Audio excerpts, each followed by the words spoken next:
Red tape, the economy killer. Hi, everyone, and welcome to another episode of Insights brought to you by Ainslie Bullion and the Gold and Silver Standard. Today, welcome back Alex, who's been looking at that thing everyone hates in their jobs and how it applies to the economy more broadly. All of that red tape, the excessive bureaucracy and the rules that get in the way of getting the job done. How are you going today, Alex? I'm going really well. How are you today? Good. I'll try not to put too much red tape around this and just get straight into it, get the job done. I'm used to it. My business partner's been calling me survey monkey lately Survey because monkey. that's all I do.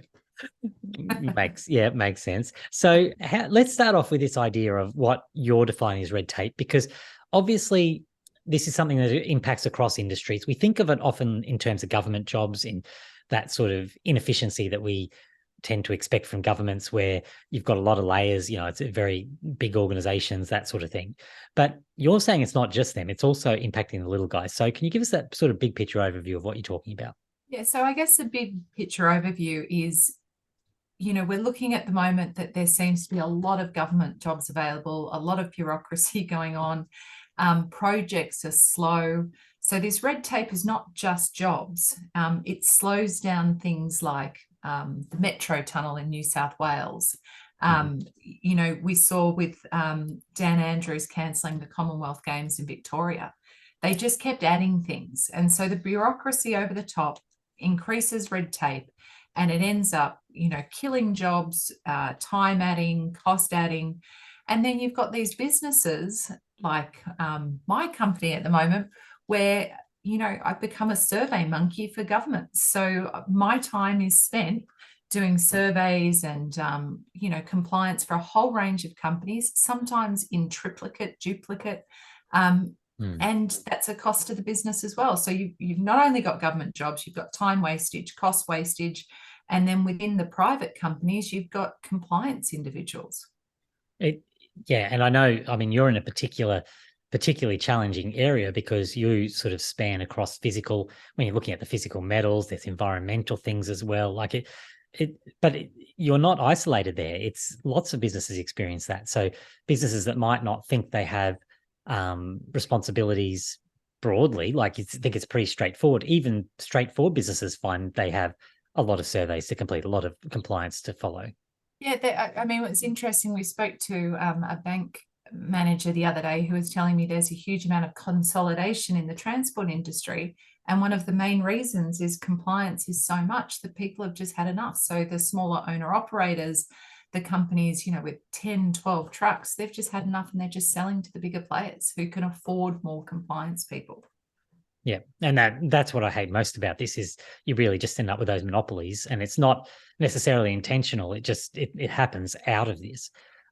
So I'll change focus slightly, and then we'll come back to this a little bit. But the non-farm payrolls number, we saw that come out of the US, and I think that's really relevant here because I think it connects into this discussion about the dynamics and what's actually happening under the surface with jobs as we see them in the US, but it's probably reflective of more broadly what's happening around the world. So can you give us a little bit of a breakdown of what you saw in that data? Because I thought it was quite interesting. Yeah, so what is interesting, if you speak to anyone in the US at the moment, they'll tell you that most companies are laying off people. Now, you saw all the numbers last year with Microsoft laying off people, and it's really starting to flow through. Like, I know quite a few business owners in the US, and I know they're laying off. So the non-farm payroll numbers were a huge surprise to them, because they're like, 336,000 jobs added. The expectations was 170,000. How can it be above the expectations? And it was interesting watching the markets respond. You had your gold drop because the US economy is screaming ahead. But it took about an hour for people to actually digest the figures, and then gold was suddenly back up because the figures did not show strength. They showed a huge amount of weakness. And that's where this idea for this article came today. It showed a huge amount of additional bureaucracy being added with things being taken out of the private sector.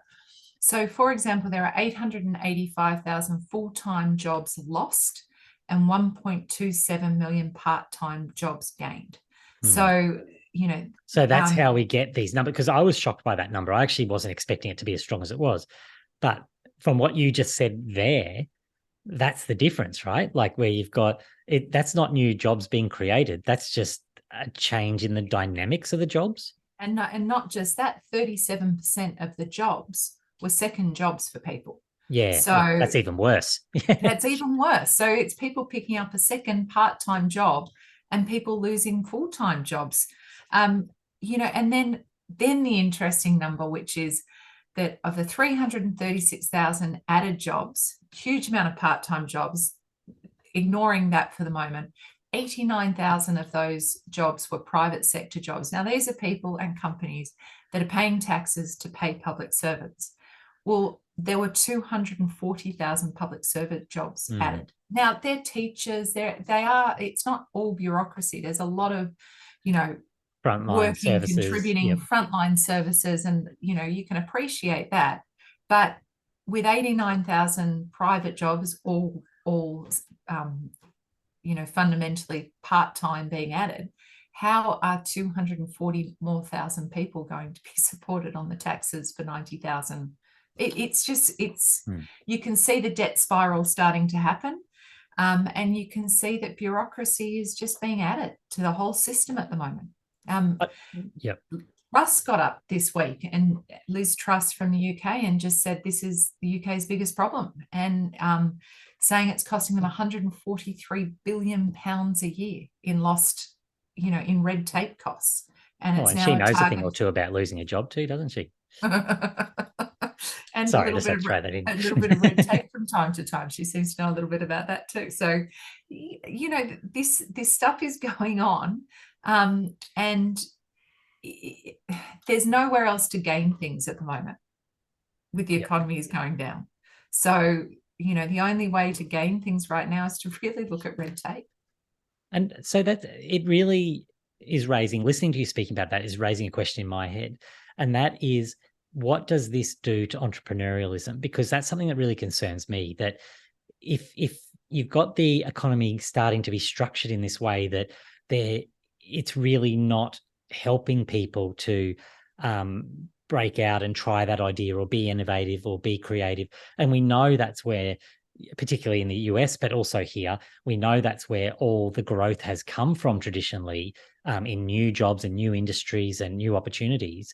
If that's been really stifled by this, what does that do? Like, how do we get out of that scenario? Because I just think that's really quite concerning. Well, so in the article today, there was another article that I found from Canada, which is talking about how there's been a drop in people in their 20s wanting to be an entrepreneur. So it's down 65%. People have had enough.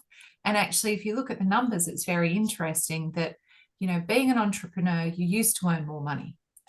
You're taking more risk, you can lose everything, but the risk is worth taking. As a kid now coming out of uni, you get a job just in a normal company, your pay is 20% higher. You've got no risk, you've got no extra hours on compliance. What's the point? So by adding so much cost in red tape and compliance up front, people are just going, why bother? So they are killing entrepreneurs.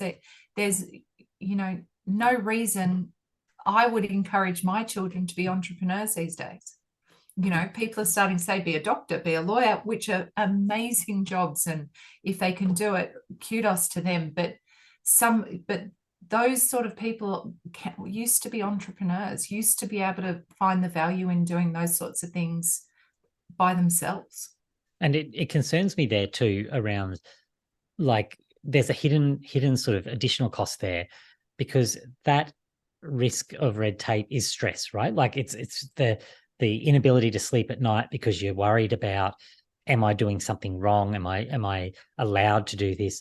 That is an actual cost that needs to be compensated, and just isn't being, when you hear figures like what you've just said, where you're actually adding less, there's no incentive, and there really needs to be an incentive, because we rely on that very heavily. Absolutely. And, if you think so, productivity growth over the last decade in Australia has been about 1.2% per annum.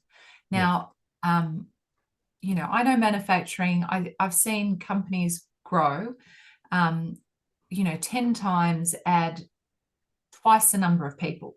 Mm-hmm. They should be that productivity growth is enormous. So what has happened over the past 2 decades with the internet and with robotics and things like that, the productivity gains have been in manufacturing, mining, have been huge. So how are they not showing up in the numbers?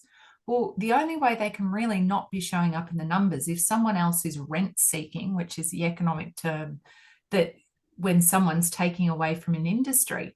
And that appears to be what the government's been doing with red tape, increasing the red tape. And that's why these productivity gains have been so minimal compared to a lot of technology that's going into industry right now.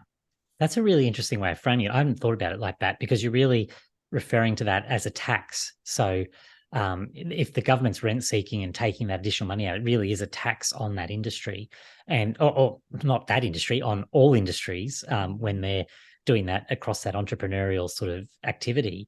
I'm really interested in that whole concept, because I know from some of the stuff that I've been looking at, when they talk about growth, there's only really 3 levers that the government or that anyone can pull. And that's debt, because debt will fuel growth, because you can go, the government go out and spend a lot. Demographics, where, a vibrant young population can spur growth, and productivity. They're the only 3 levers we have. And debt is like we're getting, if not, we've probably passed the end of that, that ability just to push on that, to pull on that lever. Demographics are not great, because we know we've got an aging population in the West.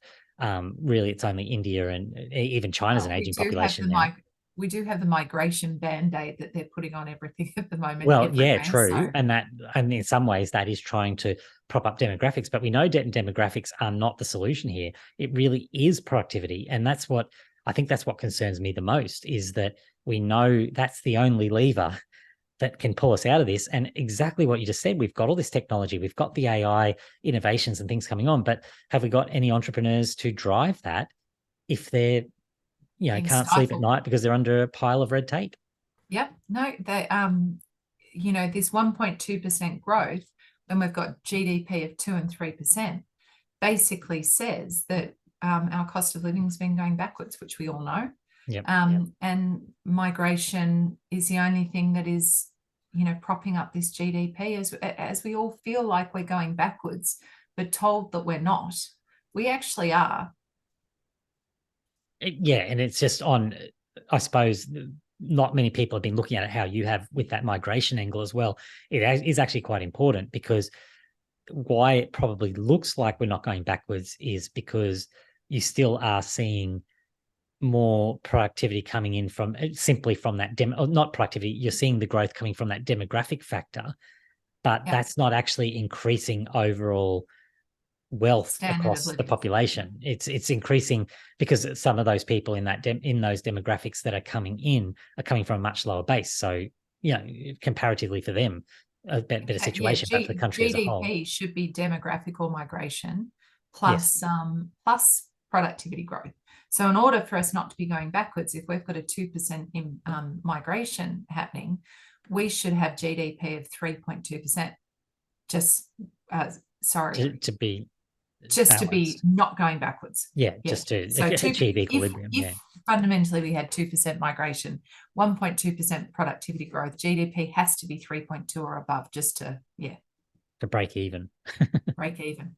To feel like you're getting somewhere, not moving to smaller and smaller units, and living further and further from cities where your parents could have lived on a teacher's salary. So, or even a single parent, or a one income back at that time when that was possible. Yeah. Well, Alex, thank you for that. It was a bit of a different journey today, I think. I mean, there's a lot going on in the world at the moment. We've got war in the Middle East, all these sorts of things happening, but we can't lose focus of some of these big picture issues, because they really drive all of it. And there's probably even links to the uncertainty and unrest that we see around the world come back to some of these fundamental issues as well. So I think it is really important. Yeah, you can't keep band-aiding fundamental problems, which is what governments have been doing. And the unrest and unhappiness in society seems to be increasing. It's not an incredible situation right now. It's not prosperous. How about that? Yeah, and it's all symptom of not addressing. Yeah. And you can see that in some of these wars and things. People are stressed. Yep. Well, thanks again, Alex. Thanks everyone for watching. Remember, reach out with any of those questions or comments on the social platforms. That's us for today. We'll be back tomorrow with Branko to discuss all things markets and metals. Until then, have a great rest of the day, everyone.